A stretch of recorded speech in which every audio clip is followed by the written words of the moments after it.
الرحمن الرحیم نحمده ونصلی علی رسوله الکریم اما بعد فقد قال اللہ تبارک وتعالی فی القرآن المجید والفرقان الحمید فاعوذ باللہ من الشیطان الرجیم بسم اللہ الرحمن الرحیم قل اللہ الملک تؤتی الملک من تشاء وتذل من تشاء وتذل من تشاء بیدک الخیر انک علی کل شیء قدیر صدق اللہ العظیم سبحان ربک رب العزة عما یصفون وسلام علی المرسلین والحمد للہ رب العالمین اللہم صل علی سیدنا محمد وعلی آل سیدنا محمد وبارک وسلم۔ عزیزان گرامی قدر، واجب الاحترام بزرگوں اور میرے دینی اور ایمانی بھائیوں، السلام علیکم ورحمۃ اللہ وبرکاتہ۔ میرے عزیزوں اور دوستوں، ابھی میں نے اپنے خطبے میں آپ حضرات کے سامنے قرآن مجید کی ایک بہت ہی زبردست آیت کریمہ تلاوت کی، جس میں اللہ رب العزت فرماتا ہے کہ اے نبی آپ کہیے کہ بے شک اس سارے جہان کا مالک اللہ ہے، اللہ ہی مالک کل ہے اور مالک مختار ہے، یعنی اس کے آگے سب بے بس ہیں اور بے کس اور لاچار اور مجبور اور محتاج ہیں، اور اسی اللہ عز و جل کے ہاتھوں میں اور اختیار میں سب کچھ ہے، اور وہ جسے چاہتا ہے اسے عزت عطا فرماتا ہے اور وہ جسے چاہتا ہے اسے رسوا اور ذلیل و خوار کر دیتا ہے، اور یہ سارے معاملات اس کے ہاتھ میں ہیں، اور وہ ہر ایک چیز پر قدرت رکھتا ہے۔ کوئی بھی چیز بڑی سے بڑی ہو یا چھوٹی سے چھوٹی ہو اس کے دست قدرت سے باہر نہیں ہے، وہ اکیلا مالک الملک ہے، مالک مختار ہے، اس کے فیصلے اٹل ہیں اور اس کے فیصلوں پر پھر کسی کی نہیں چلتی۔ بڑی زبردست آیت کریمہ ہے، اور اس آیت کریمہ کی عملی تفسیر اور اس کی حقیقت کو ہم دیکھ رہے ہیں کہ اللہ سبحانہ و تعالیٰ کے فیصلے واقعی بڑے زبردست ہیں، اور اللہ کے جب فیصلے آسمان سے اترتے ہیں تو بڑی بڑی مضبوط طاقتیں رسوا ہو جاتی ہیں، ذلیل و خوار ہو جاتی ہیں۔ ایسا لگتا ہے کہ لمحے بھر میں ایک مضبوط قلعہ کہ جس کی دیواروں کو کوئی پھنگال نہیں سکتا اور جس کو کوئی ذرا سا نقصان نہیں پہنچا سکتا، وہ آج بے بس اور لاچار ہے۔ ایک غرور اور تکبر میں اور اپنے آپ کو پتہ نہیں کیا سمجھنے والا شخص لمحے بھر میں ایک ایسا بے بس اور لاچار نظر آتا ہے کہ گویا کہ یہ کل کچھ اور تھا اور آج کچھ اور ہے۔ یہ اللہ کے فیصلے، اور اللہ لمحے بھر میں جس کو عزت دے دے اور کس کو ذلت دے دے۔ یہ جو ابھی الیکشن کا جو رزلٹ آیا ہے، سب سے پہلے آپ سب کو مبارکباد، اللہ کا کروڑوں بار فضل و احسان، اللہ کی طاقت کو پہچانا، ایمان میں اضافہ ہوا، جو حالات اور اسباب اور چیزوں کی وجہ سے ایمان میں کچھ ضعف اور کمی آئی تھی، اللہ نے اس کمی کو ختم کر دیا اور ایک امید برلائی، ایک امید جاگ گئی کہ اللہ ہی سب کچھ ہے، اللہ کے آگے کوئی کچھ نہیں۔ بڑی خوشی کا موقع ہے، میں بالکل کھل کر یہ بات کہوں گا، آپ سب کو مبارکباد دوں گا۔ اللہ نے ان سینکڑوں محنت کرنے والوں کی محنت کا نتیجہ دے دیا، ان سینکڑوں دعا کرنے والے لوگوں کی دعا کو قبول کر لیا، اور ایک مغرور طاقت کو، ایک نفرت کی طاقت کو، ایک ظلم اور بربریت کا اتہاس رچنے جا رہی طاقت کو اللہ نے ایسا معذور کر دیا کہ جو کل تک اپنی ریس میں سب سے تیز رفتار ہوا کرتے تھے، آج وہ بیساکھی پہ آ گئے۔ جو کل تک کسی کو اپنے پاس بٹھانا پسند نہیں کرتے تھے، آج وہ دوسروں کے محتاج ہو گئے۔ اور ذرا دیکھیے تو اللہ نے کن لوگوں کا محتاج قرار دیا؟ آج کن لوگوں کے محتاج ہوئے وہ کہ جو لوگ خود مسلمانوں کے بلبوتے پہ بنے ہیں۔ یعنی آپ میری بات کو کتنا سمجھیں، میں کتنا آپ کو سمجھا پاؤں کہ مسلمان کی اہمیت کو، اس کے ایک ایک ووٹ کی اہمیت کو اللہ نے دکھا کہ آج یہ جس کی محتاجگی پہ کھڑے ہوئے ہیں وہ دو لوگ خود اپنے آپ کو مسلمانوں کے بلبوتے پہ بناتے ہیں، اپنی اپنی اسٹیٹ۔ یہ اللہ ہے۔ وَتُعِزُّ مَن تَشَاءُ وَتُذِلُّ مَن تَشَاءُ بِيَدِكَ الْخَيْرُ إِنَّكَ عَلَى كُلِّ شَيْءٍ قَدِيرٌ۔ اللہ تیری طاقتوں کو تو نے دکھا دی، خوشی کا موقع ہے۔ لیکن اب اس کا مطلب یہ نہیں ہے کہ بس اب ہم اس خوشی میں سب کچھ بھول جائیں اور جہاں تک ہم پہنچے تھے بس ہم اپنے آپ کو وہیں روک دیں۔ اس کا مطلب یہ نہیں ہے۔ اللہ نے ہمیں کچھ کرنے کا موقع دیا ہے، خاص طور سے ہمارے ملک کے مسلمانوں کو ایک بہت ہی سنہرا موقع دیا ہے، بہت ہی گولڈن چانس ہے یہ مہلت اللہ نے دی ہے اپنی کمی کوتاہیوں کو دور کرنے کی، اپنی اصلاح کرنے کی، اپنی کمیوں کو ختم کرنے کی۔ یہ اللہ نے بہت بڑی مہلت اور مدت ہمیں دی ہے، اللہ اس کا بھرپور فائدہ اٹھانے کی ہم سب کو توفیق نصیب فرمائے۔ میں آپ کو ماضی کی کچھ یادوں سے اور کچھ واقعات جو مسلمانوں کے اوپر گزرے ہیں ان سے بھی جوڑنے کی کوشش کروں گا، اور وہ 2-3 واقعات جو میرے ذہن میں تھے کہ جن سے یہ پتہ چلتا ہے کہ اللہ تبارک و تعالیٰ کی طرف سے مختلف موقعوں پر مسلمانوں کو آزمایا گیا، لیکن کامیابی اور آخری فتح مسلمانوں کی ہی ہوئی ہے، اور ظالم طاقتیں ہمیشہ کمزور پڑی ہیں اور نیست نابود ہو گئی ہیں۔ آپ یاد کیجئے نبی کریم صلی اللہ علیہ وسلم کا دور، اور خاص طور سے آپ کا مکہ مکرمہ کا وہ زمانہ کہ جب پورا مکہ آپ کا مخالف تھا، اور مشرکین کی عداوت کی انتہا یہ ہو چکی تھی کہ وہ رسول اللہ صلی اللہ علیہ وسلم کی جان کے دشمن بن گئے، مسلمانوں کی جان کے دشمن بن گئے، اور ہر ممکن کوشش کرنے لگے کہ کس طریقے سے مسلمانوں کو ختم کیا جائے۔ اور مسلمانوں کو ختم کرنا یا مسلمانوں کو پریشان کرنا یا مسلمانوں کو اذیت میں ڈالنا یا مسلمانوں کو کے بڑھتے ہوئے قدموں کو روکنا گویا کہ ان کا ایک سیاسی مقصد بن گیا، کیونکہ اس کے پیچھے مقصد یہ تھا نا، وہاں پر بھی سیاست تھی کہ اگر نبی کریم صلی اللہ علیہ وسلم کامیاب ہو جاتے ہیں اور آپ جس دین کو لے کر آئے ہیں اس دین کو مکہ کے اندر غلبہ حاصل ہو جاتا ہے، تو جو مکہ کے مشرکین تھے ان کی جو سیاسی پوزیشن تھی یا سیاسی لیڈرشپ تھی وہ ختم ہو جائے گی، ان کی سیاست ختم ہوتی ہوئی انہیں دکھ رہی تھی۔ تو انہوں نے اپنی سیاست کو بچانے کے لیے، اپنی چودراہٹ کو بچانے کے لیے، اپنی کرسی کو بچانے کے لیے نبی کریم صلی اللہ علیہ وسلم کی مخالفت شروع کی۔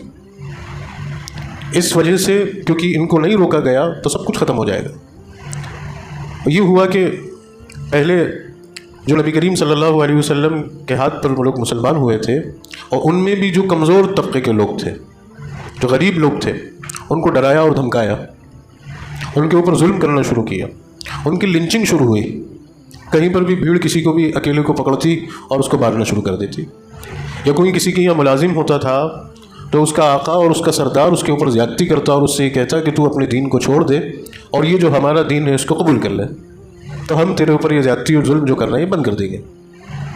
اور کہیں پر بھی کسی کو بھی اللہ کی عبادت کرتے ہوئے دیکھا جاتا تو اس کے اوپر بھیڑ ٹوٹ پڑتی اور اس کو مارنا اور پیٹنا، یعنی کہ اس کی لنچنگ ہو جاتی۔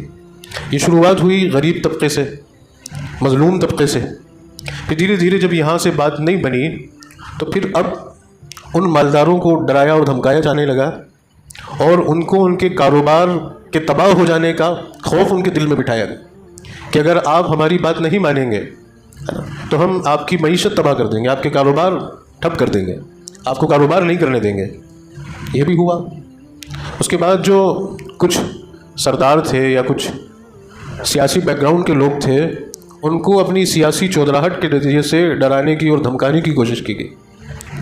مقصد اس کے پیچھے یہ تھا کہ تم نبی کریم صلی اللہ علیہ وسلم کا ساتھ چھوڑ دو اور ہمارے ساتھ آ جاؤ، اپنے باپ دادا کے دین کو اختیار کرے رہو، اور اس نئے دین کو جو اس کو محمد صلی اللہ علیہ وسلم لے کر آئے ہیں اس کو چھوڑ دو۔ لیکن نتیجہ یہ نکل کر آتا تھا کہ ان کی محنتیں اور ان کی کوششیں سب بیکار ثابت ہوتی، اور روز بروز مسلمانوں کا یہ قافلہ اور یہ کارواں آگے بڑھتا جاتا۔ اب انہوں نے جب دیکھا کہ بات اب جو ہے بہت آگے بڑھ گئی، اب لوگ روکنے سے بھی نہیں رکتے ہیں، لوگ ڈرانے سے بھی نہیں رک رہے ہیں، زیادتی کرنے سے بھی نہیں رک رہے ہیں، اور حق بات بولنے والے اور سچ بات بولنے والے روز ان کی تعداد میں اضافہ ہوتا جا رہا۔ تو اب انہوں نے ڈائریکٹ ٹارگٹ کیا نبی کریم صلی اللہ علیہ وسلم کی ذات کو کہ محمد الرسول اللہ کو ہی ختم کر دیا جائے، نعوذ باللہ۔ جب آپ ہی نہیں رہیں گے تو آپ کا مشن ختم ہو جائے گا۔ تو اب ڈائریکٹ لیڈرشپ پر حملہ ہے۔ یہ بالکل یہ وہی حالات جو ہمارے ملک کے گزرے یا ہمارے ملک میں چل رہے ہیں، کس طریقے سے مظلوموں کے اوپر زیادتی کرنا، اور ایک پرٹیکولر ایک طبقے کے اوپر، ایک سماج کے اوپر زیادتی کرنا، یا اس کے خلاف کچھ ایسے فیصلے لے کر انہیں ان فیصلوں کو عام کرنا کہ جس سے ان کا ووٹ بینک بنا رہے اور وہ مضبوطی کے ساتھ اپنی سیاست میں جمے رہیں۔ وہی مظلوم، وہی بے بس لوگوں کو مارنا اور ستانا اور ان کے حقوق میں کوتاہی کرنا۔ تو بات یہاں تک پہنچی کہ نبی کریم صلی اللہ علیہ وسلم کی ذات پر حملہ، لیکن چونکہ آپ صلی اللہ علیہ وسلم قریش کے ایک بڑے خاندان سے تھے، آپ بنو ہاشم میں سے تھے، آپ کا خاندان بڑا معزز خاندان تھا، آپ کا گھرانہ بڑا معزز گھرانہ تھا۔ بنو ہاشم کی بھی جو شاخ ہے عبد المطلب اس میں سے تھے۔ آپ کے دادا جناب عبد المطلب جو ہے وہ مکہ کے سردار، پورے قریش کے سردار، مکہ کی پوری سوسائٹی کے سردار، پھر آپ کے دادا کے بعد آپ کے چاچا جناب ابو طالب مکہ کے سردار۔ تو اتنا آسان نہیں تھا کہ ڈائریکٹ نبی کریم صلی اللہ علیہ وسلم کی ذات پر حملہ کیا جائے یا آپ کو کوئی نقصان پہنچایا جائے، لیکن کوششیں برابر ہو رہی تھیں۔ تو بہرحال نتیجہ یہ نکلا کہ ہم محمد صلی اللہ علیہ وسلم کا اور جو لوگ ایمان لائے ہیں، مسلمان ہو گئے ہیں، ان کا بائیکاٹ کرتے ہیں۔ ایک سوشل بائیکاٹ کیا انہوں نے، اور ایک قرارداد طے ہوئی جس میں یہ باتیں شمار کی گئیں، اور ایک پوری تختی، ایک پورا ایگریمنٹ تیار کیا گیا جس میں یہ بات لکھی گئی کہ محمد صلی اللہ علیہ وسلم سے اور آپ کے ساتھیوں سے کوئی بھی کسی بھی قسم کا کوئی تعلقات نہیں رکھے گا، نہ ان سے کوئی بات چیت کرے گا، نہ ان سے کوئی لین دین کرے گا، حتیٰ کہ نہ ان سے کوئی چیز خریدی جائے گی، نہ ان کو کوئی چیز بیچی جائے گی۔ اور پوری مکہ کی سوسائٹی کو یہ بات پہنچا دی گئی کہ سب کو اس پر عمل کرنا ہے۔ اور یہ قرارداد طے ہوئی، یہ ایگریمنٹ تیار ہوا، اور اس ایگریمنٹ کی تختی کو جوف کعبہ پر، یعنی کعبۃ اللہ کی عمارت کے درمیان میں سینٹر میں اس کو لٹکا دیا گیا۔ کیونکہ مکہ میں کعبۃ اللہ کی جو پوزیشن تھی، اس کی جو اہمیت تھی، وہ سارے مکہ والوں کے درمیان میں مسلم تھی۔ وہاں مکہ کے سب لوگ جمع ہوتے تھے، عبادت کرتے تھے، لوگ عقیدت سے کعبے کو دیکھتے تھے۔ جب کعبے کی عمارت کے اوپر وہ ایگریمنٹ لگا ہوا ہے تو اس کی بھی اہمیت بہت ہے، لوگ اس کو بار بار دیکھیں گے اور لوگوں کے ذہن میں وہ بات تازہ رہے گی۔ تو اس تختی کو، اس ایگریمنٹ کو وہاں لگا دیا گیا۔ جب یہ بات جناب ابو طالب تک پہنچی کہ مکہ والوں نے، مشرکین نے میرے بھتیجے کا بائیکاٹ کر دیا ہے، جناب ابو طالب نے، آپ کے چچا نے، اپنے پورے خاندان کو جمع کیا، اپنے بھائیوں کو، اپنے بھتیجوں کو، اپنے ناتی پوتوں کو جمع کیا، اور کہا کہ ہمارے خاندان کے ایک فرد، میرے بھائی عبداللہ کے بیٹے محمد کا مشرکین نے اور مکہ والوں نے بائیکاٹ کیا ہے، تم لوگوں کا اس بائیکاٹ کے سلسلے میں کیا فیصلہ ہے؟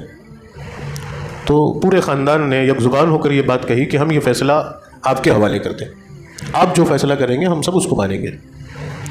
تو جب بات جناب ابو طالب کے اختیار میں چلی گئی تو آپ نے کہا کہ دیکھو، میں اپنے بھتیجے کو تنہا نہیں چھوڑنا چاہتا، جس طرح میں نے اس کا آج تک ساتھ دیا ہے، میں آگے بھی اسی طرح اس کا ساتھ دوں گا۔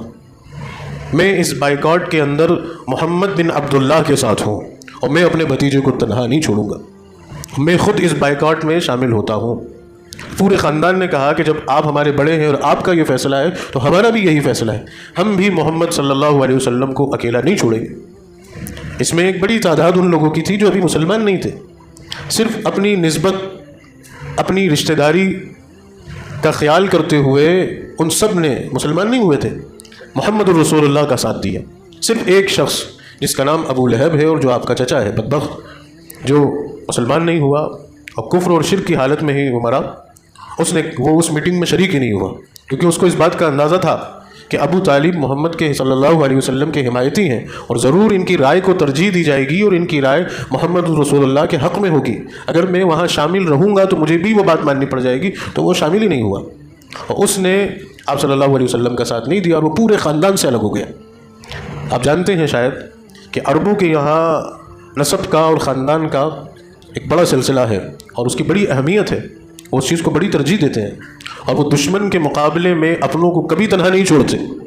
مجھے یہ بات سمجھ نہیں آتی کہ آج مسلمان اپنے اس نظریے میں کیوں بے غیرت ہو گئے کہ اپنے بھائیوں کو، اپنے لوگوں کو، اپنی قوم والے لوگوں کو غیروں کے حوالے کر دیتے ہیں یا ان کے معون منت چھوڑ دیتے ہیں۔ یہ ہماری روایت نہیں ہے۔ ہماری تو روایت یہ ہے کہ ہمارے پرسنلی معاملات اگرچہ کیسے بھی ہوں، لیکن جب سامنے دشمن ہوگا تو پھر اپنے لوگوں کو تنہا نہیں چھوڑا جائے۔ اور یہ اللہ کے رسول صلی اللہ علیہ وسلم کے خاندان کے لوگوں نے یہ کر کے دکھایا کہ ہاں، نہیں چھوڑا انہوں نے، اور منظور کر لیا اس بائیکاٹ کو، کہا کہ ہم بھی رسول اللہ صلی اللہ علیہ وسلم کے ساتھ ہیں، اگر مکہ والے ہمارا بھی بائیکاٹ کرتے ہیں ہمیں منظور ہے۔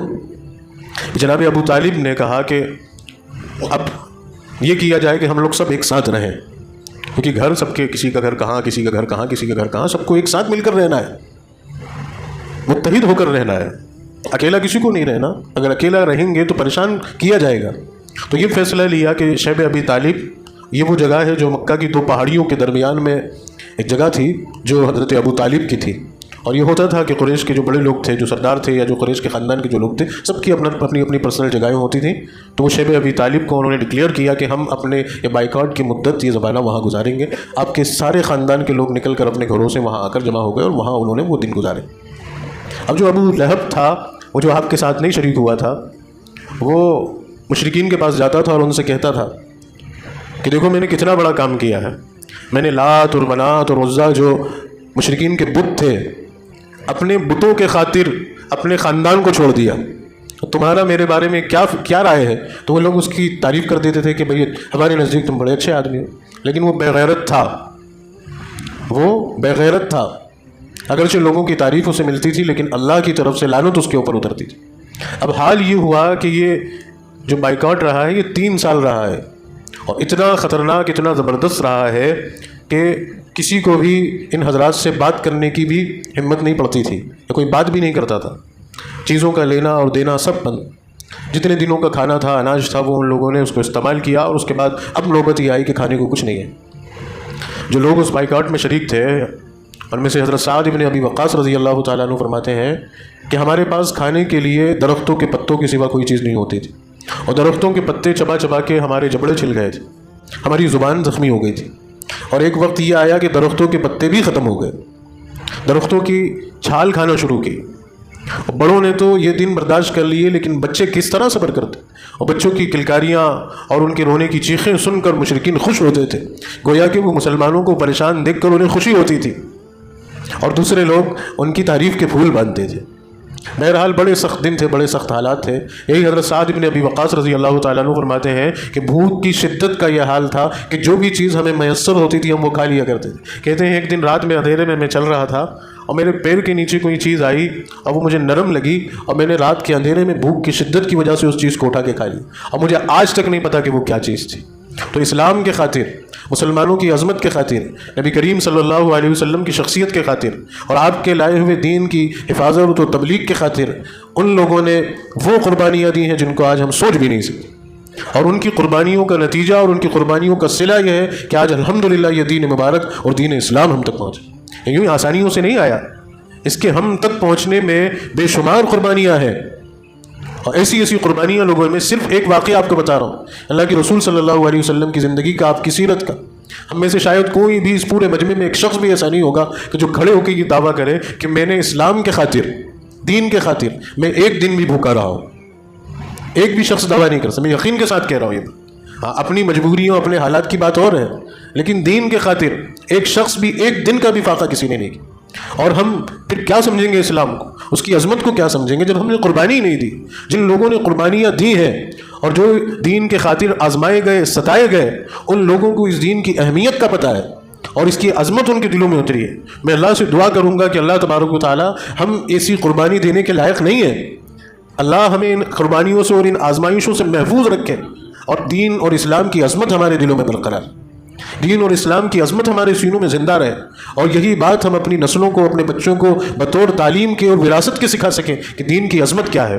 آج ہم بھی نہیں سمجھ رہے، ہمارے بچے اور ہماری نسلیں بھی نہیں سمجھ رہی. ہم صرف دین کو روایتی سمجھ رہے ہیں کہ بھائی ٹھیک ہے، خاندانی طور پر ملا ہے، باپ دادا اسی پر تھے، ہم بھی اسی پر عمل کرتے آ رہے ہیں. زیادہ سے زیادہ کیا کرنا ہے؟ 5 وقت کی نماز پڑھ لینی ہے. اگر اللہ نے بہت توفیق دے دی، آج کے زمانے میں اگر کسی کو کوئی اچھا مسلمان اگر کسی کو کہا جاتا ہے تو وہ 5 وقت کی نماز پڑھتا ہے تو وہ سب سے اچھا مسلمان، یقیناً سب سے اچھا ہے، کوئی دو رائے نہیں.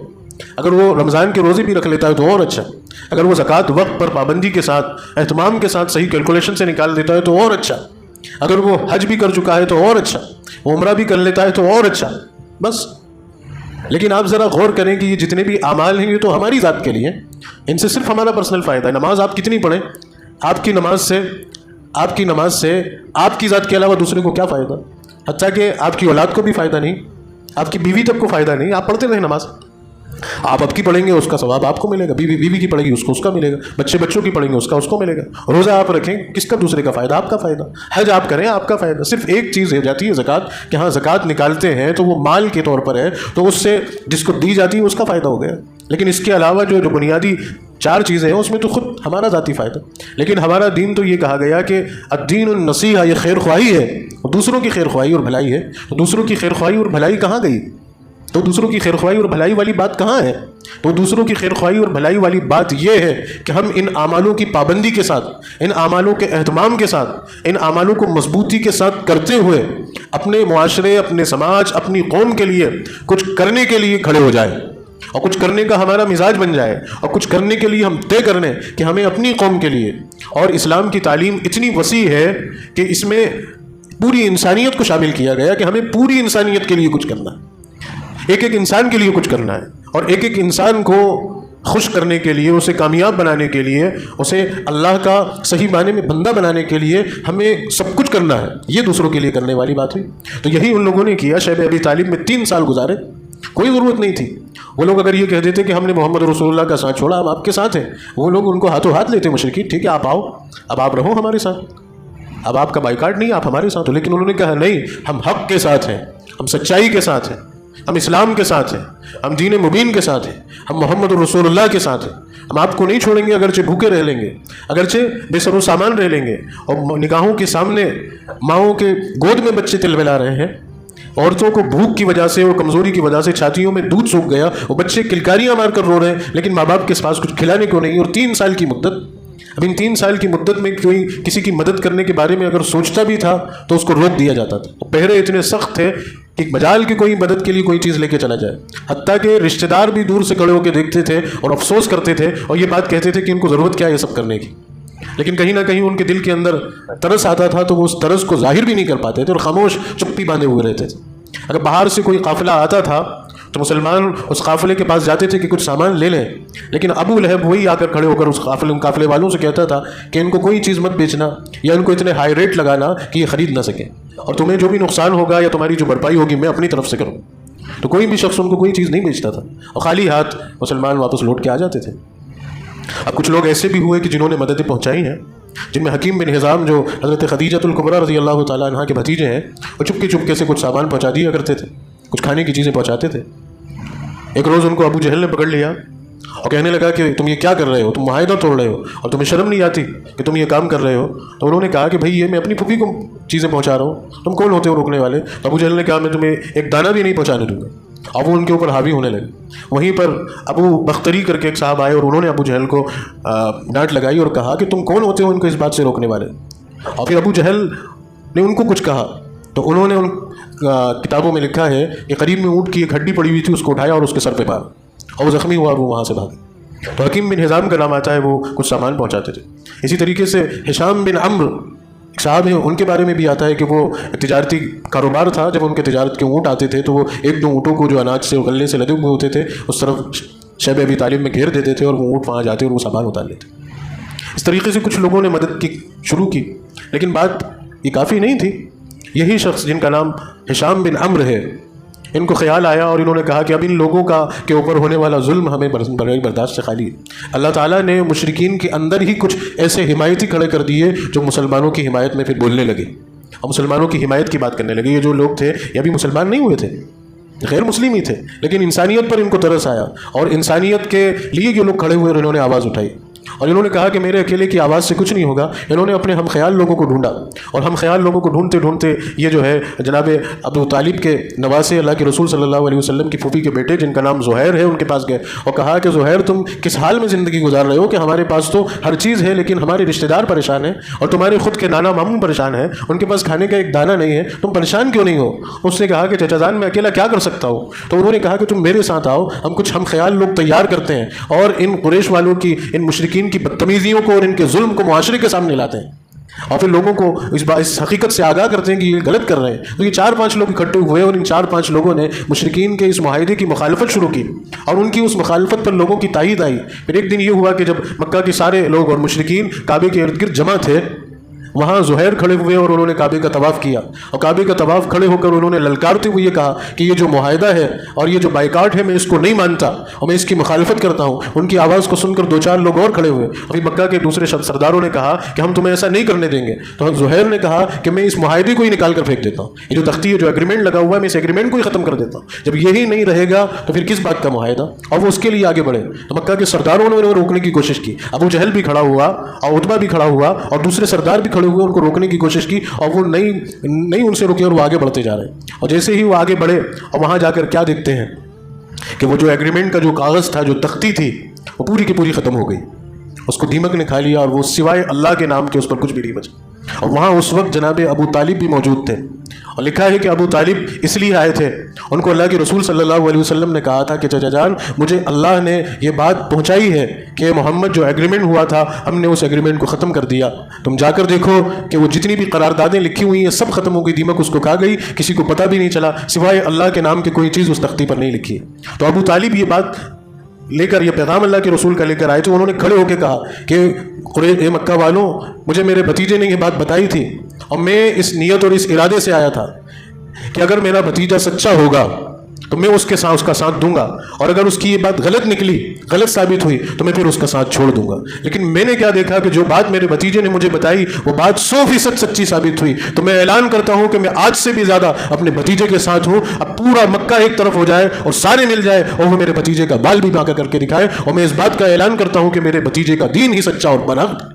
اور پھر محمد رسول اللہ کے ساتھ جو معاہدہ ہوا تھا وہ ختم ہوا. تو اللہ نے یہ ماضی میں بھی کر کے دکھایا کہ مسلمانوں کی تائید کے لیے, مسلمانوں کے ساتھ کے لیے ایسے غیر مسلم کھڑے ہوئے جنہوں نے مسلمانوں کا ساتھ دیا.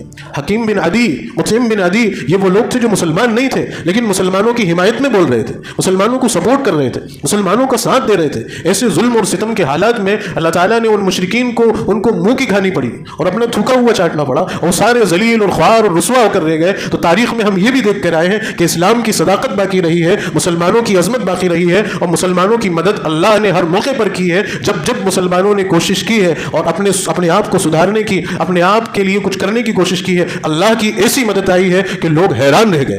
اور آج بھی الحمدللہ یہ 4 تاریخ کو جو نتیجہ, جو رزلٹ آیا ہے, شاید اس کے رزلٹ کے آنے سے پہلے لوگ یہ بات سوچنے یا اس بات کو ماننے کے لیے تیار نہیں, کوئی ماننے کو لیے تیار نہیں تھا کہ ایسا ہو جائے گا. لیکن یہ اللہ ہے, اور اللہ نے اتنا زبردست, میں کہوں گا کہ سر پہ جوتا مارا, ایسی ذلت دی ہے, ایسی ذلت دی ہے. اور یہ میری بات آپ شاید سمجھے یا نہیں سمجھے, میں سمجھ پاؤں یا نہ سمجھ پاؤں کہ یہ ہار جاتے تو سکون سے رہتے, لیکن اگر سرکار بنا کے ہارنے سے بھی زیادہ بے چین رہیں گے. یہ 5 سال جو ان کو اقتدار میں اگر ضرور رہیں گے, ابھی یہ جو میں بات کہہ رہا ہوں کہ اگر یہ ہار جاتے اور یہ اپوزیشن میں بیٹھ جاتے, وپکش میں چلے جاتے, تو اپنی ساری کمی دور کر لیتے اور پھر اگلے 15 سال کے لیے بہت تیار ہو کے آتے.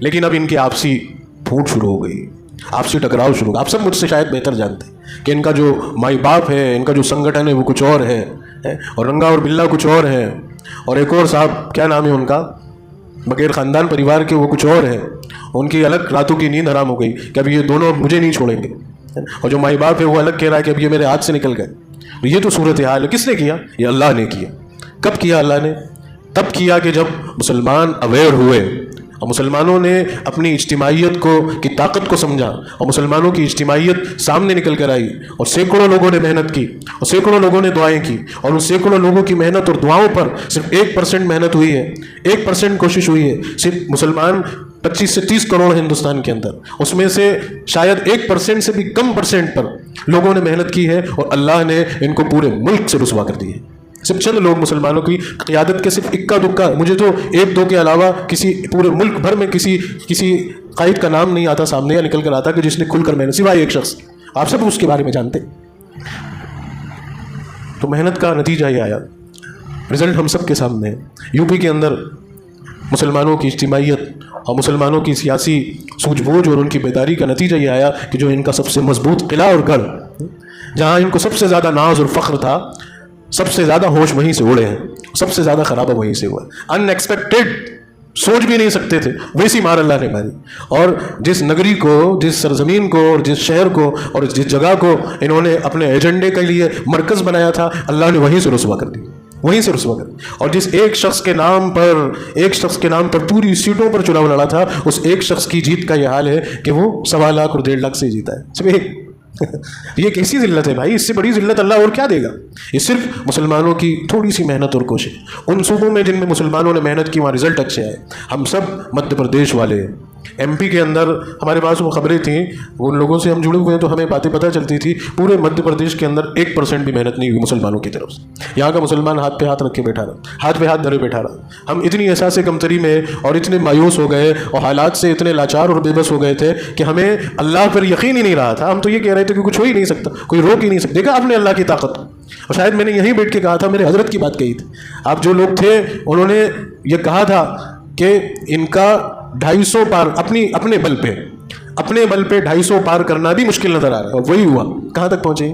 290-92 جو ان کے جو ہے الائنس کے ساتھ پہنچے ہیں. تو یہ بات کہی تھی ان لوگوں نے، ان اللہ والوں نے کہی تھی. میں آپ کو متوجہ کروں گا ان شخصیتوں کی طرف کہ آپ خدارہ اللہ کے بندے اور اللہ کے نیک لوگ اب آپ کو پکار رہے ہیں کہ مسلمانوں جاگ جاؤ، اب بیدار ہو جاؤ. ہم اپنے بڑھاپے میں اپنی عمر کے آخری دن چل رہے ہیں. ان آخری دنوں میں اس ایک شخص کی محنت کو میں نے اپنی آنکھوں سے دیکھا، اور میں ڈنکے کی چوٹ پہ اس کا نام لوں گا. اس لیے لوں گا کہ آپ سب اس شخص کے لیے دعا کریں، اس کی صحت و عافیت کی دعا کریں. وہ نام ہے حضرت مولانا خلیل الرحمان سجاد نعمانی کا، جو شاید آج اس وقت ملک ہندوستان میں وہ رول پلے کر رہا ہے جو شاہ ولی اللہ محدث دہلوی نے رول پلے کی. وہ حضرت مولانا علی میاں رحمۃ اللہ علیہ کی دعا کا اور آپ کی صحبت اور آپ کی تربیت کا ایک فرد ہے، جو اس وقت ہمارے بیچ میں اپنے بڑھاپے میں کھڑے ہوتے نہیں بنتی، سفر کرتے نہیں بنتی. لیکن وہ پورے ہندوستان کا کوئی صوبہ ایسا باقی نہیں رہا ہوگا جو پچھلے کچھ مہینوں میں جس سفر کر کے مسلمانوں سے انہوں نے گزارش اور مسلمانوں سے انہوں نے بیدار ہونے کی گہار نہیں لگائی ہو. MP میں بھی آئے تھے، پچھلے بھی ایک صوبے میں گئے اور وہ کہہ رہے ہیں کہ بیدار ہو جاؤ، متحد ہو جاؤ، اپنی طاقت کو سمجھو، اپنی اہمیت کو سمجھو. یہ دنیا تمہارے بلبوتے پہ چل رہی ہے. مسلمان ہے تو یہ سورج اور چاند اور یہ زمین اور آسمان، اور مسلمان اگر نہیں ہوگا تو اللہ سب کو ختم کر دے. لیکن شرط یہ کہ مسلمان ایسا ہو. اب ہمیں کروٹ بدلنی ہے، اب ہمیں اپنے آپ کو سدھارنا ہے. سب سے پہلی چیز کہ ہمارے اندر جو مایوسی آئی ہے اس مایوسی کو نکال پھینکنا ہے، یہ مایوسی کو ختم کر دے رہا ہے. حالات کتنے بھی مخالف کیوں نہ ہو جائیں اور حالات کتنے بھی دشمنوں کے کنٹرول میں کیوں نہ چلے جائیں، آخری دم تک یہ یقین ایمان ہے کہ کرنے والی ذات اللہ کی ہے. میرے گلے میں اگر پھانسی کا پھندا بھی ہے اور میں اس پھندے میں اور تختے دار پر کھڑا ہوں، اگر اللہ نے میری موت لکھ رکھی ہے اس پھندے سے تو آئے گی، اور اگر نہیں لکھ رکھی تو یہ پھندا اور یہ جو ہے تختے دار میرا کچھ نہیں بگاڑ سکتا. میری کنپٹی پر گن اور میرے گلے پہ تلوار اگر رکھی ہے اور اللہ نے موت لکھی ہے تو آئے گی، ورنہ کوئی کچھ نہیں بگاڑ سکتا. اور کرنے والی ذات صرف اللہ کی ہے. یہ مایوسی ختم کرنی ہے میرے بھائیوں، مایوسی سے باہر نکلنا ہے. اللہ کی طاقت ہمارے ساتھ ہے، جس کو نہ کسی کے سمرتھن کی ضرورت ہے، نہ کوئی الائنس کی ضرورت ہے، نہ کسی کی تائید کی ضرورت ہے. وہ تو صرف نتیجے ہماری نیتوں پر، ہماری محنت اور کوششوں پہ اتارتا ہے. پہلی چیز مایوسی ختم کرنا ہے. دوسری چیز متحد ہونا ہے. ہمیں کلمے کی بنیاد پر اور اسلام کی بنیاد پر ہر ایک کو اپنا بھائی ماننا ہے اور اس کی ہمدردی میں، اس کے دکھ درد میں اس کے ساتھ کھڑے ہونا ہے. ہم دوسروں کے لیے کیا کر سکتے ہیں وہ سب کچھ کرنے کے لیے ہمیں تیار رہنا. تیسری چیز جو شریعت، جو دین اللہ نے ہمیں دیا ہے، جو اعمال ہمارے اوپر فرض کیے ہیں، ان فرض اعمالوں کو مضبوطی کے ساتھ ان پر عمل پیرا ہونا ہے اور ان پر عمل کرنا ہے.